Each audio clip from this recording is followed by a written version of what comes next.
Hey guys, so this will be the first video in a series of videos that I am thinking of doing, but whether I do actually decide to do them on a more regular basis in terms of, well, after every event will depend on whether you want it or not. So if you do want me to continue doing these kind of videos, please hit the like button below. And also leave a comment and let me know if these are the kind of videos that you would like to see me do more of. So this is the first ever post-event video, post-event review, where I'll talk a little bit about the event on Saturday night, UFC on ESPN Plus 12. I'll also go back over my betting performance and just basically discuss all the fights and talk to you about what I thought of them. Now, post-event shows, post-event videos have never really been on my radar before because I don't personally like it myself.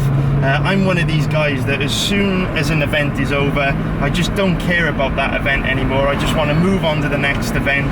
I just want to focus on all the upcoming fights where there are fresh betting opportunities. I don't want to go back over old ground. But since I set up this YouTube channel around about 3 months ago, a lot of people have been asking me to do these post-event shows. But the problem is, I am a very busy guy and I barely get enough time as it is to do the breakdown videos.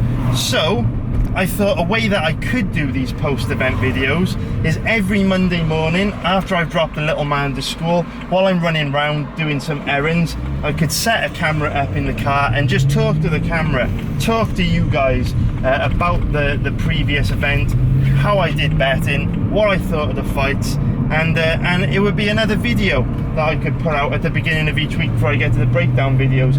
I also thought it would be a good idea to do these videos just because I'm kind of half-assed doing it in the beginning of the part 1 breakdown videos, where I'm going back over my results from the previous event and I'm talking about some of the fights, and because of that, the part 1 breakdown videos are getting longer. You know, when I first started doing them and I wasn't really talking about results from the previous event or talking about fights from the previous event, part 1 breakdown videos were like 30 or 40 minutes each, but now they're all creeping up to be over an hour long, because I am talking about my results on the previous event, I am talking about the previous event's fights, and I understand that's not for everyone. I don't personally enjoy listening to outdated post-fight content, so I thought I'll do this separate video for people that do like it. So straight away then, let's get into the first fight that we could talk about, which is the first fight of the night, which was Deron Winn against Eric Spicely. Now, this is one of those fights where I think it kind of showed that Deron Winn is going to badly struggle in the UFC unless he actually drops a weight class. At 5'5", he's just way too small for a middleweight fighter, and he really needs to find a way to drop the lightweight. I mean, I would suggest he drop the featherweight, but I'm not sure if he's going to be able to do it, but he certainly has the wingspan of a bantamweight or a featherweight. I mean, there were clear signs on Saturday night against Eric Spicely that this guy is going to badly struggle in the middleweight division, because let's be honest, at his size, he's going to struggle to take down and hold down guys that are much bigger than him. And also, he landed clean, hard, big shots on Eric Spicely, and Eric Spicely took his best shots on a week's notice and wasn't really in that much trouble. He was more in trouble through being tired than hurt. Remember, Spicely took that fight on a week's notice. So I think Deron Winn is going to be one of these guys that badly struggles in the UFC unless he can drop a weight class. And I really don't care about all the great things, you know, Cain Velasquez, Daniel Cormier. I don't care about all the great things that they may say about him. Harsh reality is that there are weight classes for a reason. Size matters in MMA, and I really think that this guy is going to struggle badly unless he drops a weight class. So, one thing I also would say about the fight is that Eric Spicely has made significant improvements since his last stint in the UFC. You know, on how many occasions have we seen Spicely quit or look for a way out when he's been put in bad positions?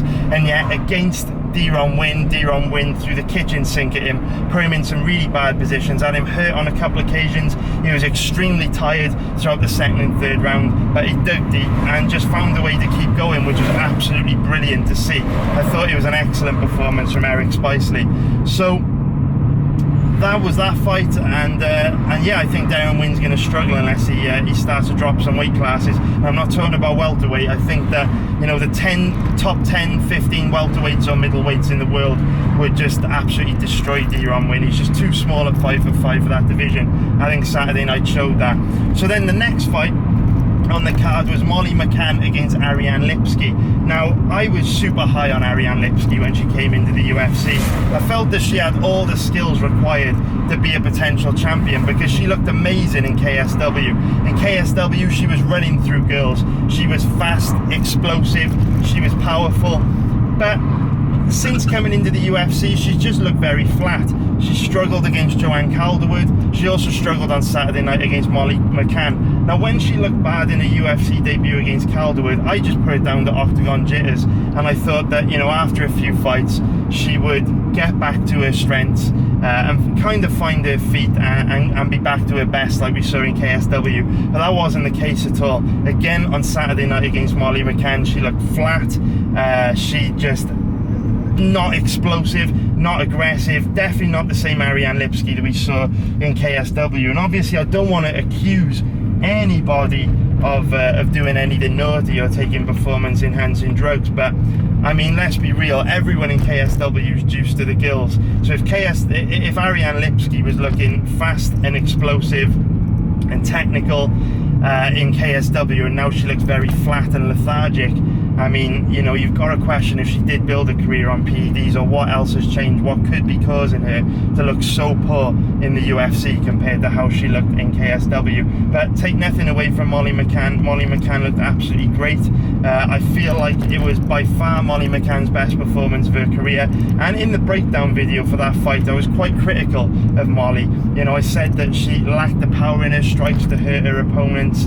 But that all changed on Saturday night. She did a much better job of sitting down hard on her shots, and did hurt Lipski. Had a couple knockdowns, you know, when Lipski was kind of off balance. So definitely the best performance of Molly McCann's career. McCann looked really, really good. So then the next fight, Jairzinho Rozenstruik against Alan Crowder, and this turned out to be, well, a fight that we pretty much expected. We knew it would be a 50-50 fight. We knew it would be a good old-fashioned Wild West shootout, with Rozenstruik having no takedown defense and no ground game, and Alan Crowder having no striking defense. It was always going to come down to which guy was able to strike first. Was it going to be Alan Crowder taking Rozenstruik down, or was it Rozenstruik landing the kill shot before Crowder managed to get the fight to the ground? And turned out to be Rozenstruik landing the kill shot, flatlined Crowder in 9 seconds. Big KO win for him. And I see a lot of people hyped up on Rozenstruik at the moment, but please just go back, watch some fights with his takedown defense being exploited, his white belt level ground game. Don't get too crazy hyped on Rozenstruik, guys, because trust me, as soon as he fights a heavyweight with some, you know, the ability to get inside and take him down, he's going to be in big trouble. And we kind of saw flashes of that in his UFC debut against Junior Albini. So then the next fight that I want to talk about is Luis Pena against Matt Wyman, and I was getting really angry, you know, watching this fight. If you are one of my elite members, you listen to my alternate commentary, you would have heard that how unhappy I was with the UFC for this matchup, because Matt Wyman's a UFC veteran. He's been out for 5 years. He's 35 years old. He's an exciting fighter. I absolutely loved watching Matt Wyman back in the day. And coming back from a 5-year layoff's never going to be easy. So give him a winnable matchup. You know, there are plenty of guys in the UFC that they could have given him that would have been a way more winnable matchup than Luis Pena. You know, Luis Pena is enormous. He had an 8-inch reach advantage over Wyman. Pena's also one of these guys that really has no weaknesses. Yes, his takedown defense isn't completely bulletproof, but because he's so big, he's difficult to hold down. And he's got a decent level of Brazilian Jiu-Jitsu. Pena's a strong grappler. He trains at American Kickboxing Academy with the likes of Cain Velasquez and Daniel Cormier, and also he does a good job of using his length. He's a very technical striker, a dangerous striker, and Matt Wyman just took tons of damage in that fight. I felt like the UFC threw him to the wolves. I felt it was cruel matchmaking. I felt it was irresponsible matchmaking, and there was just no need for it. And speaking of irresponsibleness, if that's even a word, I might have just made it up, but also how irresponsible was Luis Peña's corner. I mean, fucking hell, after all the damage he took in round one, where basically it became clear after round one that his only hope was to continually create scrambles from rolling for long shot leg locks to try and kind of like stifle the rate at which Peña was raining down ground and pound. That was all Wyman had to go to. That was quite clear after round one, and yet his corner didn't do anything about it. They didn't really give him very good instruction on what adjustments to make, probably because there weren't any adjustments that you could make. But also, you know, what do you need to see to throw the towel in? Of course, there's always a chance that a fighter could land a Hail Mary knockout, but let's be real here. The way the fight was going, Wyman, what percentage chance did he have of turning that round? 5% maybe, if we're being very generous. So I just feel like his cornerman let him down, let him take loads of unnecessary damage, and that would have been a great case for a fight that should have been stopped. So then we go on to the next fight, which is going to be Ashley Yoder against Suri Kondo. And I mean, this really turned out to be the Suri Kondo show. She looked absolutely, the Ashley Yoder show. She looked absolutely spectacular. Great ground control, great grappling control, high-level Brazilian Jiu-Jitsu. And Kondo showed that she's not completely clueless on the ground. She showed excellent submission defense, made it very, very difficult for Yoder to get anything going on the ground. You know, Yoder had lots of positional control. She was able to inflict a lot of damage with ground and pound, but really speaking, didn't really come close to locking a submission through that entire fight. So Kondo showed great submission defense, great toughness, but Yoder also looked great on the ground. Very, very, very impressed with Yoder. All I will say is that Kondo did make life easy for her. We know that Yoder's biggest weakness has always been her cardio, and in the second round there were signs that she was starting to slow down. She was taking some deep breaths, laboured movement, much less lighter on her feet. And there was an opportunity there for Kondo to start to turn her into a panic wrestler, force her to work hard for takedowns, and potentially have a momentum swing in the second round. But she gave up an easy takedown early in the second, and Yoder was able to go right back to her comfort zone. But I still think there was signs that Yoder's cardio isn't quite where it needs to be. It's just that Kondo didn't make her work hard enough for takedowns to exploit it. So then we go into the next fight, which is Dan Ige versus Kevin Aguilar. Now this was a fight that I did come super close to betting on. Did strongly consider a bet on Dan Ige, but as you guys know, I decided to pass just because I personally cap the fight at about 50-50, and whenever it comes to fights that I personally believe are 50-50, I like to get at least odds are around 2.50 to plus 150, just to make sure that I'm getting enough value in a marginal situation. You know, when you start rolling the dice and getting your money into 50-50 positions at odds of 2.20 or plus 2.30 or plus 120, plus 130, you're not really getting a very good risk to reward ratio, because like I always say, MMA fighting is not a repetitive event like a coin flip. It is not a spin of a roulette wheel, and just because you get your money in plus EV situations in a sport doesn't mean that over the course of 100 bets you'll necessarily make a profit. Doesn't mean that over the span of 500 bets you'll make a profit, because events aren't repeatable. You know, if you were to flip a coin 1,000,000 times,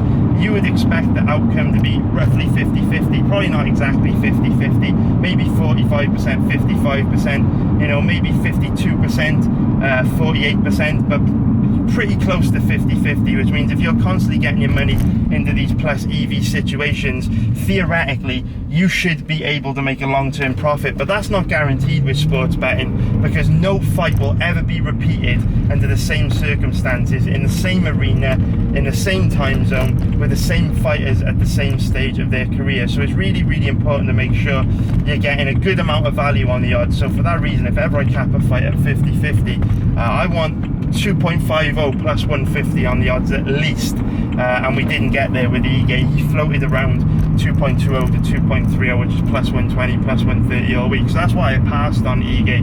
No, it's not everyone's strategy, but at the end of the day, I make a living from MMA. I've been making a living from betting on MMA for a very long time. I am a professional gambler. I know what I'm doing, and out of experience from all the mistakes that I've made, from all the mistakes that I've learned from over the years, that is a great piece of advice I would give you. You should definitely take my advice on that. But when it comes to the fight, we were just talking a few moments ago about how Kondo had an opportunity in that second round to swing momentum in her favour, and she didn't take it. And I really feel like Kevin Aguilar had almost exactly the same opportunity. We know that Dan Ige tends to slow down as the fight progresses, and he did it again in the second round. He committed really hard to a takedown around about 2.5 minutes to go in round 2. Didn't have enough energy to drive through and complete it. So like he does in all of his fights, he then rolled to his back. And when he rolled to his back, gave up top position, enabled Kevin Aguilar to steal the second round with a good 2 minutes of top control, getting some ground and pound off. And it was quite clear at that moment that just like in all of Ige's past fights, Ige was starting to slow down. But then Kevin Aguilar made a critical mistake. When Dan Ige clearly started to slow down, you needed to come out the gate in the third round at 1,000 miles an hour, test his cardio, force him to work hard, and continue swinging momentum heavily in your favour. And I think if Kevin Aguilar would have come out aggressively in the third round, gone after Ige, tried to turn him into a panic wrestler, forced him to shoot takedowns, forced him to work against the cage for takedowns, I really think Aguilar would have won this fight. But instead, he made a huge tactical error. At the beginning of the third round, when Ige had already had a minute in between rounds to recover, instead of Ige getting instead of Aguilar getting all over Ige and forcing him to work when he was clearly starting to get tired, he really didn't do much in the first 2 or 3 minutes of that third round, which gave Ige an additional 2 or 3 minutes to recover on top of the minute he had in between the second and third round. And that meant that Ige had enough gas in the tank then to finish strong in the final 2 minutes and land all those bombs. So Aguilar kind of beat himself. I really feel that there was a clear momentum swing in that second round. Ige was slowing down and getting tired like he always does, but Aguilar just didn't make him pay for it. So now we go into the next fight, which is Kevin Holland against Alessio Di Chirico, one of the more competitive fights on the card. Obviously it was a little strange because Kevin Holland dislocated his shoulder in the second round, and I mean, we want to talk about fighters that beat themselves. I mean, out of all the fighters on the card on Saturday night, sorry, I'm just stuck behind the cyclist here, guys, gonna have to take off to get around him. Out of all the fighters on the card on Saturday night, I feel like Di Chirico was the best example of a fighter that beat themselves, because it was clear at the end of that second round that Kevin Holland was battling a dislocated shoulder, and I personally felt going into the third round that it was 1 round apiece. I scored the first round to Di Chirico because he wobbled Holland with an elbow off the break in the clinch. I felt that was the most significant thing that happened in round 1, so I scored round 1 for Di Chirico, and I scored round 2 for Holland because not only did Holland outstrike Di Chirico for the majority of the second round, wasn't by a wide margin, but he just slightly edged it. With about 45 seconds left to go in the second round, there was also a sequence where Di Chirico was visibly tired, shook his arms out by his side, and as he did that, Kevin Holland stepped in with a very nice hard straight or hard jab, difficult to say because he's such a long guy. It was a straight right or a jab, whichever way you want to call it, but it landed hard because Di Chirico was tired and he didn't see it coming, which kind of snapped Di Chirico's head back. And I felt that was the most significant thing to happen in the second round, so I had Holland winning the second, 1 round apiece going into the third. And I think however you score the third is quite subjective. I feel that Di Chirico landed the harder shots, but I feel that Kevin Holland outstruck him in round 3. So whether you scored the fight for Di Chirico or Holland really came down to whether you scored it in favour of Holland's volume or if you scored it in favour of Di Chirico's power. But Holland got the win. Di Chirico fought them. I mean, it was quite clear that Kevin Holland had a dislocated shoulder when the doctor was examining him in between rounds, so he fucked up quite bad. Could have capitalised on it, you know, forced Holland to fight in the clinch and exchange with him in the third round, and I think Holland's shoulder injury would have prevented him from doing anything, and Di Chirico could have won that third round, but for whatever reason he just didn't do a lot.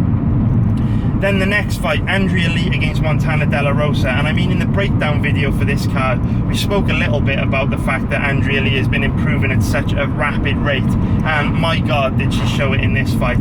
Training under crazy Tim Credeur, she's shown such massive improvements. It's beautiful to see.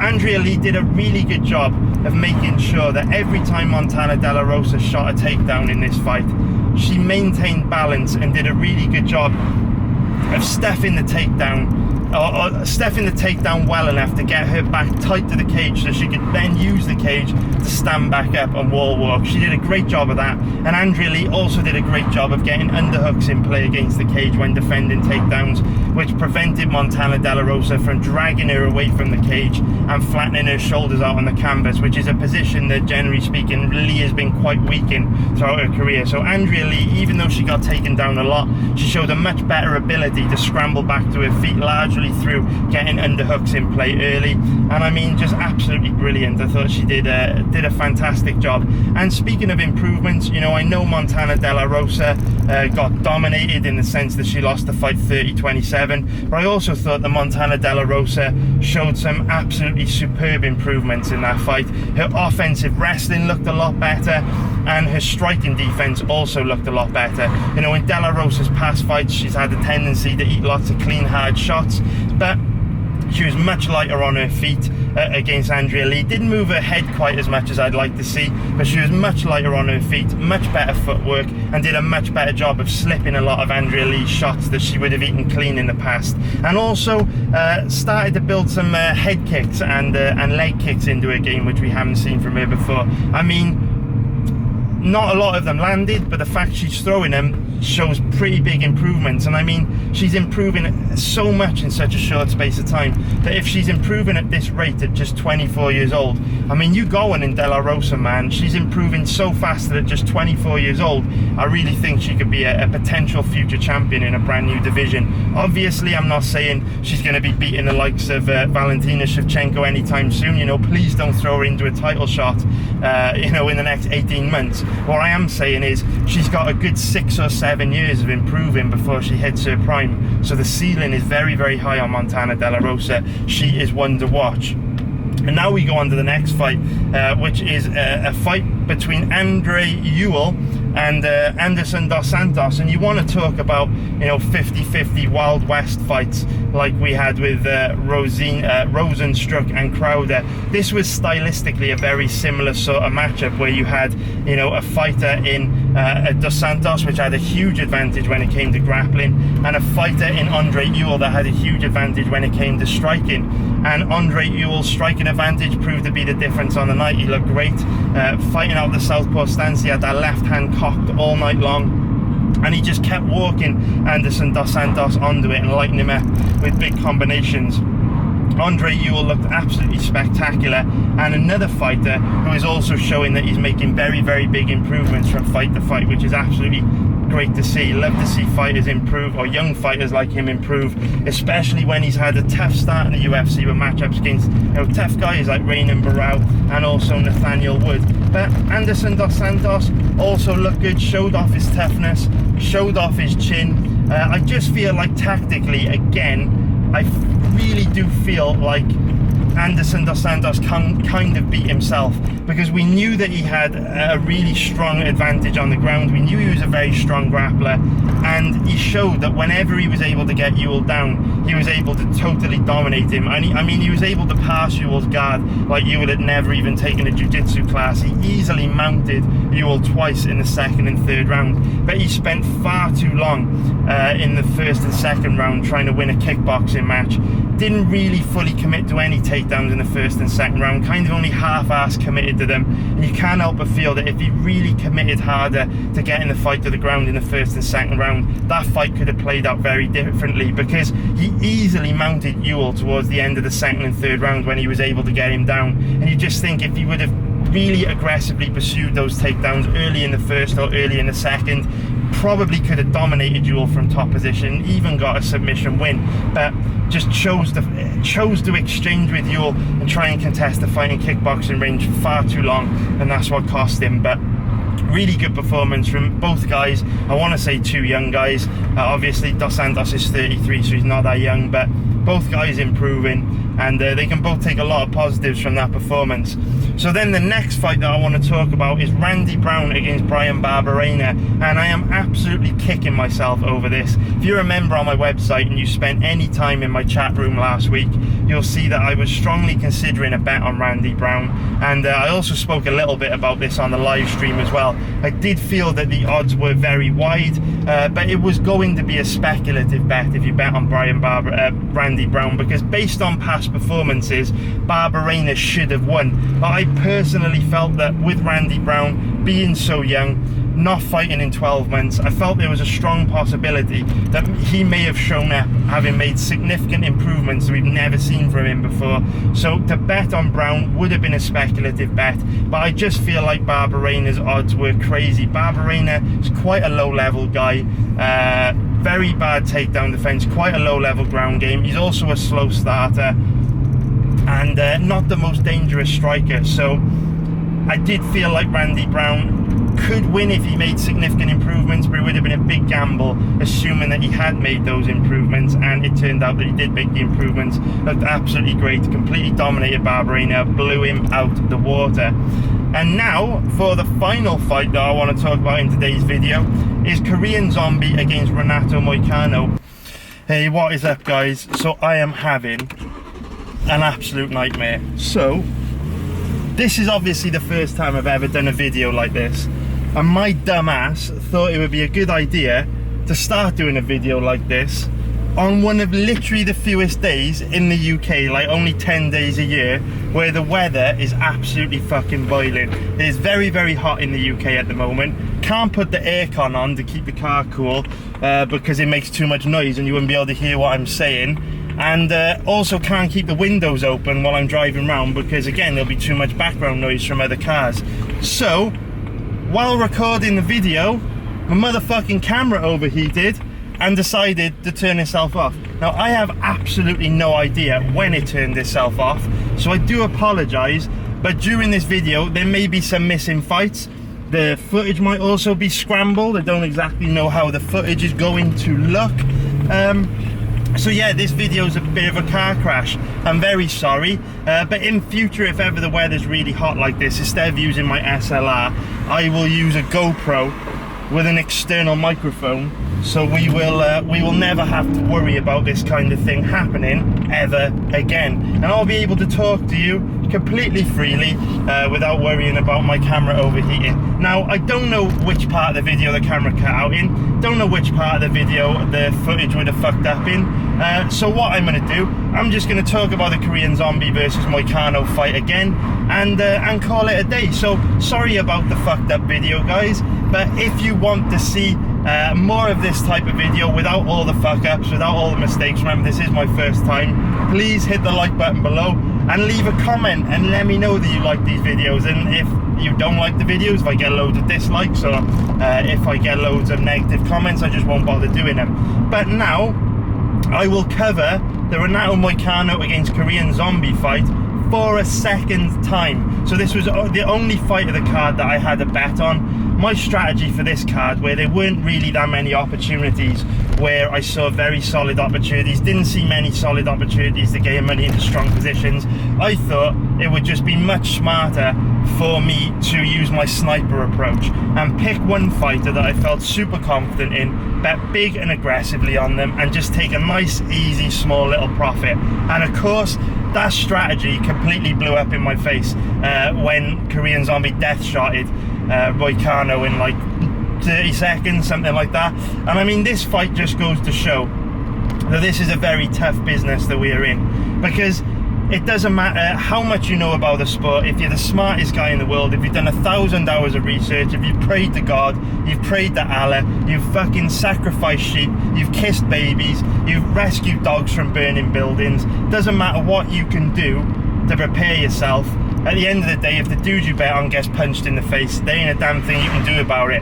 You know, the best gamblers in the world only win 65 to 70% of their bets, which means 1 in 3 bets they're going to lose, and it's just something that you've got to get used to. Moicano was, I mean, Korean Zombie was a great stylistic matchup for Moicano, a good matchup on paper for Moicano, and now the traffic's quieting down. I can open the window, get a bit of air in here so the camera doesn't die. But yeah, just saying that it was a good stylistic matchup for Moicano, but at the end of the day, if your guy gets punched in the face and death shotted, there's not a damn thing you can do about it. And I mean, this is one of those fights which just illustrates why this is such a tough business to be in, because all last week busted my ass, spent like 40 hours on the research, worked really hard, and even though I worked hard, it wasn't enough, man. At the end of the week, I've got nothing to show for it. I mean, I actually did make a profit in live betting, tiny profit, so not the end of the world, but on pre-fight bets, got absolutely nothing to show for it. And that can be a bit demoralizing, which is no surprise really why so few people make it as professional gamblers, because in most jobs, if you work hard all week, if you bust your ass, if you put 40 hours of grafting, you'll get paid at the end of it. Whereas when you're a professional gambler, you could quite easily end up with nothing, or if you take a bad loss, you end up with less than nothing. So it was brutal, man, but at the end of the day, I've done great in 2019 so far. I haven't actually had a losing month since December 2018, so I was on a five-month winning streak coming into this event, which was really impressive. I was quite proud of that, but also, you know, the longer that you win, you always have it in the back of your mind that it's going to end eventually. And I'm only down 5 units in June, you know, nothing major, but it does mean that because it is 5 units, June is probably going to go down as a loss, because even though we've got one more event coming up this month, UFC on ESPN 3 between Ngannou and Dos Santos, 5 units for me, a guy that doesn't really place that many bets per card, has quite a large amount to pull back, so probably writing June off as a loss. But that's the way it goes, man. Up huge in 2019. Like I say, haven't had a losing month since December 2018. You can't win them all. Losses are part of the game, so we were bound to have a losing month in the end. What I will say is, I'm not going to say I've been that unlucky in June, because, you know, all the losses that we've sustained have been fair and square. You know, you look at all the losing bets we've had in our lot, you know, it's not like any of the losses individually were unlucky. They were all absolutely fair losses. But what I would say is just the quantity of the losses and the nature we've had those losses in a short space of time is a little bit unlucky, I guess, because if we look at my losses this month, I've lost on Ricky Banderas, submitted very quickly, wasn't really given a chance to see how that fight would play out. Moicano knocked out very, very quickly, wasn't really given a chance to see how that fight would play out. Cerrone lost fair and square, Dantas lost fair and square, and Marlon Moraes lost fair and square. But I just feel like at the start of the month, if you had aligned those 5 matchups on paper, and you had, you know, the 5 guys we bet on one column, and the 5 guys that lost that we lost to in the other column, overall you would have thought that each of the guys we bet on were pretty strong, pretty solid. You would have thought that, you know, at worst you would have won 1 or 2 of those bets, you know, hopefully 3 or 4 of them. But the fact we lost all 5 of those bets is a little bit gutting. I'm not sure if luck's the right word, maybe we were just a little bit hard done by, I guess. But yeah, gonna take a loss in June, not the end of the world. Can win them all, losing's part of the game, and not really much we can say about that Moicano Korean zombie fight, apart from the fact that Moicano got punched in the face, and that was my biggest losing bet in a long time. You know, I can't really remember the last 3 unit bet that I lost. You know, usually I win those 3 to 5 unit bets. They're my most confident bets. So yeah, what can you do? I have to take it on the chin and get right back into it this weekend on UFC on ESPN 3. So I'm going to call it a day for the video here, guys. Again, sorry for bad sound quality, sorry for the technical issues, sorry for where the video cut out, if there's any fights that I've missed off. I am really, really sorry, but I hope you enjoyed the theory behind this video. And if you want me to do more of these, if you want me to do a post post-event video every Monday morning when I take my kid to school and I run some errands, then leave a comment below letting me you want it. Also hit the like button, and please subscribe if you haven't already. So I would like to do a really cool snazzy outro where I put my hand over the camera, or, you know, say something really smart or cool. But because I can't think of anything, and because I might crash my car if I focus on this instead of driving, I'm going to say thank you for watching, take care, hit like and subscribe, and yeah, I'll see you very soon. Part 1 breakdown video for UFC on ESPN 3 will be coming out very, very soon. Take care, guys. Love you all.